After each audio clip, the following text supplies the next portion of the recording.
নমস্কার বন্ধুরা, গৃহকোণে আপনাদের সকলকে স্বাগত জানিয়ে আজকে একটা দুর্দান্ত হেলদি এবং প্রোটিন সমৃদ্ধ রেসিপি নিয়ে আপনাদের কাছে চলে এসেছি। এটা সকালে ব্রেকফাস্টে আপনারা বানাতে পারেন, বাচ্চা থেকে বড় সবারই ভালো লাগবে এবং এটা খুবই যেহেতু হেলদি, তো যে কোনো অসুস্থ মানুষও এটা বাড়ির সবাইকে আপনি খাওয়াতে পারবেন। তো তার জন্য আমি প্রথমে আগের দিন রাত্রিরে সব রকমের ডাল মিশিয়ে আমি ভিজিয়ে রেখেছিলাম। তার মধ্যে আমি দিয়েছিলাম বিউলির ডাল, মুগ ডাল, ছোলার ডাল আর মটর ডাল। তো এটাকে আমি সারা রাত ভিজিয়ে রেখেছিলাম। আর ওটসটাকে আমি সকালবেলা এমনি নর্মাল জলে 1 বাটি মতো ওটস আমি ভিজিয়ে রেখেছিলাম। তো এরপর আমি সমস্ত ডাল এবং ওটস, তার সাথে কাঁচা লঙ্কা, কয়েক টুকরো আদা এবং একটু 10-12টা মেথির দানা ভিজিয়ে রেখেছিলাম। তো ওটা দিয়ে আমি একটা স্মুথ পেস্ট বানিয়ে নিয়েছি। নিয়ে এবার আমি ওটাকে তার মধ্যে নুন, পরিমাণ মতো খাবার সোডা, গোটা জিরে দিয়ে আমি একটা স্মুথ ব্যাটার বানিয়ে নিয়েছি। তো তার মধ্যে আমি একটু জলও দিয়েছি, নর্মাল জল, কারণ ব্যাটারটা একটু ঘন হয়ে গিয়েছিলো। আপনারা ব্যাটারের ঘনত্ব অনুযায়ী বুঝে জলটা দেবেন। আমি ব্যাটারটা খুব পাতলাও হবে না, আবার খুব ঘনও হবে না, মিডিয়াম থাকবে। আমি এটা ছিলা বানাবো, তাই জন্য বেশি মোটা বেশি পাতলা করিনি। আবার যদি কেউ ধোসার মতো বানাতে চান তাহলে আর একটু পাতলা করতে পারেন ব্যাটারটাকে। তো তারপর আমি এবার একটা তাওয়াতে গরম করে তাতে একটু টিস্যু পেপারে করে অয়েল ব্রাশ করে নিয়ে মুছে নিয়ে তারপর ব্যাটারটাকে স্প্রেড করে দিলাম।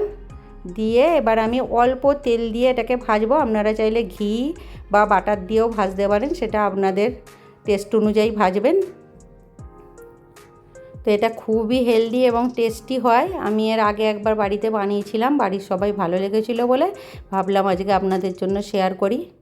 আপনারা চাইলে এর মধ্যে একটু ধনে গুঁড়ো, জিরে গুঁড়ো, যে কোনো মশলা দিয়ে একটু স্পাইসিও করতে পারেন, কিন্তু এটা আমি একটু হেলদিভাবে বানাতে চেয়েছি বলে বেশি মশলা দিইনি। এটা খেতে খুবই সুস্বাদু হয়। আপনাদের যদি ভালো লাগে অবশ্যই এটাকে লাইক করবেন, কমেন্ট করবেন আর আমাকে জানাবেন কেমন হয়েছে। আপনাদের থেকে ভালো ভালো কমেন্ট পেলে আমি আরও এরকম ভিডিও ছাড়বো।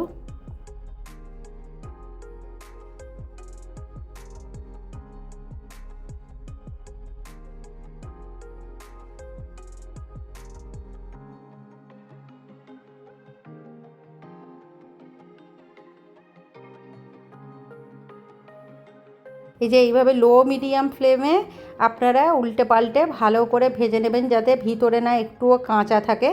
বেশি হাই ফ্লেমে দিলে ওপরটা কড়া হয়ে যাবে, ভিতরে নরম থাকবে, খেতে ভালো লাগবে না। একটু লো মিডিয়াম ফ্লেমে উল্টে পাল্টে ভেজে নেবেন। এই যে দেখুন কত সুন্দর দেখতে হয়েছে, খেতেও খুব সুন্দর খেতে হয়। বাচ্চারা অনেক সময় ওটস খেতে চায় না, ডাল খেতে চায় না, তো এইভাবে বানিয়ে দিলে ওদের খাওয়াও হবে এবং ওদের প্রোটিনটাও যাবে। তো এটা আমি সসের সাথে সার্ভ করেছি। আপনারা চাইলে যে কোনো চাটনির সাথে, ঘরে বানিয়ে যে কোনো চাটনির সাথে সার্ভ করতে পারেন। তো আমার এই রেসিপিটা দেখে ভালো লাগলে অবশ্যই আমার চ্যানেলটিকে সাবস্ক্রাইব করুন, প্লিজ অবশ্যই আমার সাথে থাকুন। এই বলে আজকের ভিডিওটা শেষ করছি। সবাই ভালো থাকবেন, সুস্থ থাকবেন।